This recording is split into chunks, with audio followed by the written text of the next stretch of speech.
mun yi kama ɗaya ko a fuska so ne sanadi, alƙawalin aure mu kai da ke zaɓi na.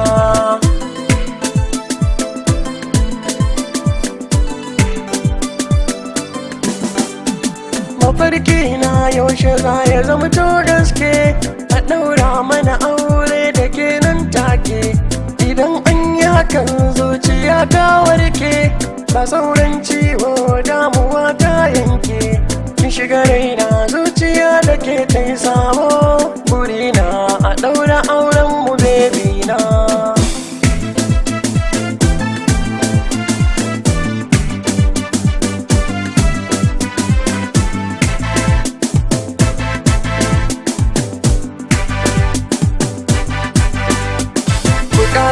Idan ka roƙi Allah zance ya kare, ba za ya hana ka ba sai dai jinkiri, kai dai ka jure. Ka saki kowa ka kama soyayyar annabi ka more, ni'ima daraja mukami a can sun tare. Sunnar manzo za mu raya ta da ke